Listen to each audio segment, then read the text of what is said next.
ஒரு கப் வரகை ஒரு 5, 6 தடவை நல்லா வாஷ் பண்ணிடுங்க. நீங்கள் இதை வரகுல மட்டும் இல்லை, கம்பு, திணை எதில் வேணால் செய்யலாம், செம்ம டேஸ்டியாக இருக்கும். இப்போ ஒரு கப் வரகுக்கு ஒரு அரை கப் நான் வந்து தால் வந்து எடுத்துக்க போகிறேன். ஃபர்ஸ்ட் எடுத்துக்கிறது ஒரு 2 ஸ்பூன் வந்து பாசிப்பருப்பு எடுத்துருக்கேன். அடுத்ததாக ஒரு 2 ஸ்பூன் வந்து மசூர் தால் எடுத்துருக்கேன். உங்ககிட்ட மசூர் தால் இல்லைனா ஸ்கிப் பண்ணிடுங்க. ஒரு 4 ஸ்பூனுக்கு துவரம்பருப்பு எடுத்துருக்கேன். மசூர் தால் எடுக்கலைன்னா ஒரு 6 ஸ்பூனுக்கு நீங்கள் வந்து துவரம்பருப்பு எடுத்துக்கணும். எடுத்து எல்லாத்தையுமே சேர்த்து வாஷ் பண்ணிடுங்க.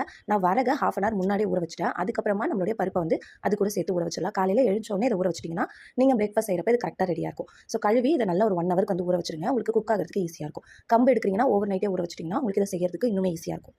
ஒரு குக்கரில் 2 ஸ்பூன் எண்ணெய் விட்டுக்கோங்க. 1 ஸ்பூன் கடுகு, உளுத்தம் பருப்பு, கூடவே ஒரு அரை ஸ்பூன் சீரகம் சேர்த்து நல்லா பொரிஞ்சதுக்கப்புறமா ஒரு 10 பல் பூண்டை பொடியாக நறுக்கி சேர்த்துருக்கேன். இது கூடவே கொஞ்சமாக கருவேப்பிலை, கொத்தமல்லி, ஒரு பச்சை மிளகாயை கட் பண்ணி சேர்த்துக்கோங்க. குழந்தைங்களுக்கு செய்கிறப்ப பச்சை மிளகாய் மட்டும் ஸ்கிப் பண்ணிடலாம். ஒரு 2 மீடியம் சைஸ் வெங்காயத்தை பொடியாக நறுக்கி சேர்த்துக்கோங்க.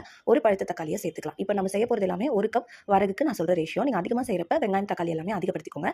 இது கூடவே நான் கொஞ்சமாக பொடியாக நறுக்கின கேரட், பீன்ஸ் வந்து சேர்த்துருக்கேன். நீங்கள் பச்சை பட்டாணி, காலிஃப்ளவர் இருந்தால் காலிஃப்ளவர் சேர்த்துக்கலாம். உருளைக்கிழங்கு கூட சேர்த்துக்கலாம். இன்றைக்கி நான் உருளைக்கிழங்கு பொரியலாக செய்கிறதுனால இந்த ரெசிபியில் வந்து சேர்த்துக்கலாம். இந்த புலாவுக்கு தேவையான உப்பு, ஒரு 1/4 ஸ்பூன் மஞ்சள் தூள், குழம்பு மிளகாய் தூள் சேர்த்துக்கணும். தனி மிளகாய் தூள் வேண்டாம். ஏற்கனவே பச்சை மிளகாய் சேர்த்துக்கிறதுனால குழம்பு மிளகாய் தூள் பார்த்து சேர்த்துக்கோங்க. காரம் உங்கள் வீட்டுக்கு தகுந்த அளவுக்கு நீங்கள் சேர்த்துக்கலாம். சேர்த்து ஒரு 2 நிமிஷம் நல்லா வதக்கி விட்டுக்கோங்க. இப்போ இதில் தண்ணி சேர்க்க போகிறோம். இப்போ ஒரு கப் வரகு, அரை கப் வந்து நம்மளுடைய தால் எல்லாமே எடுத்துருக்கோம். அதுக்கு 3 கப் தண்ணி வந்து விட்டிங்கன்னா உங்களுக்கு கரெக்டான கன்சிஸ்டன்சியில் இருக்கும். இன்னுமே நல்லா தளன்னு வேணும்னு நினச்சிங்கன்னா ஒரு 4 கப் வரைக்கும் நீங்கள் வந்து தண்ணி வந்து சேர்த்துக்கலாம். அதுக்கு மேலே தேவையில்லை. நல்லா தண்ணி கொதிச்சதுக்கப்புறமா நம்ம ஊற வச்சிருக்க பருப்பு, வரகரிசி இது ரெண்டுமே வந்து சேர்த்துக்கோங்க. உப்பு வந்து செக் பண்ணிக்கோங்க.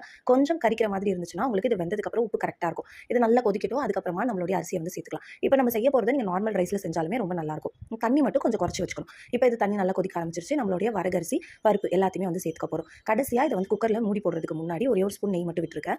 உப்பு காரம் எல்லாமே வந்து செக் பண்ணிக்கோங்க. செக் பண்ணிவிட்டு அதுக்கப்புறமா நீங்கள் வந்து ப்ரெஷர் குக் பண்ணிடலாம். ஹை ஃப்ளேமில் கரெக்டாக ஒரு 3 விசில் வந்தாலே போதும். நீங்கள் ஸ்லோ ஃப்ளேமில் வச்சிருக்கீங்கன்னா ஒரு 2 விசில் வந்து கொடுத்தீங்கன்னா உங்களுக்கு கரெக்டாக வந்து வெந்துரும். பாருங்கள் எவ்வளோ சூப்பராக வந்திருக்கு அப்படின்னு சொல்லிட்டு நல்லா ப்ரெஷர் எல்லாம் அடங்கினதுக்கப்புறம் தான் நான் ஓப்பன் பண்ணியிருக்கேன். இப்போ பாருங்கள் எவ்வளோ சூப்பராக இருக்கு.